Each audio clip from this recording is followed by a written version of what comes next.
নবীজির জানাজার নামাজ কিন্তু কেহই ইমামতি করলো না। হ্যাঁ দর্শক, ঠিকই শুনেছেন। একবার চিন্তা করুন, আপনার জানাজায় ইমাম লাগবে, আমার জানাজায় ইমাম লাগবে, কিন্তু জানেন কি, রাসূলুল্লাহ সাল্লাল্লাহু আলাইহি ওয়াসাল্লামের জানাজায় কেহই ইমামতি করেনি।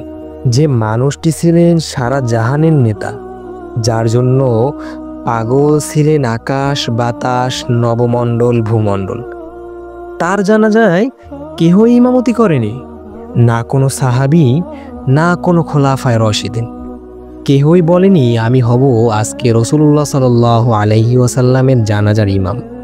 কিন্তু মনে প্রশ্ন থেকেই যায়, তাহলে কি রাসূলুল্লাহ সাল্লাল্লাহু আলাইহি ওয়াসাল্লামের জানাজা হয়নি?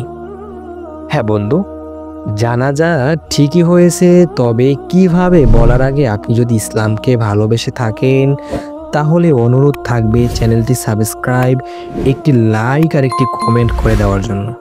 তো চলুন জেনে নেই রাসূলুল্লাহ সাল্লাল্লাহু আলাইহি ওয়াসাল্লামের জানাজা কিভাবে হয়েছে। রাসূল করিম সাল্লাল্লাহু আলাইহি ওয়াসাল্লামের জানাজার নামাজ হযরতে আম্মা জান আয়েশা রাদিয়াল্লাহু তাআলা আনহুর ঘরে হয়েছে। সাহাবীরা এক একজন করে রাসূলুল্লাহ সাল্লাল্লাহু আলাইহি ওয়াসাল্লামের জানাজার নামাজ পড়েছেন। প্রথমে পুরুষ সাহাবীগণ, তারপরে মহিলারা, তারপরে শিশুরা। সুবহানাল্লাহ। কারণ রাসূলুল্লাহ সাল্লাল্লাহু আলাইহি ওয়াসাল্লাম ছিলেন ইমামুল মুরসালিন, অর্থাৎ সারা জাহানের ইমাম। তার সামনে কেউ দাঁড়াতে পারেনি, কারণ তিনি কারো পেছনেই ছিলেন না, তিনি ছিলেন সবার আগে।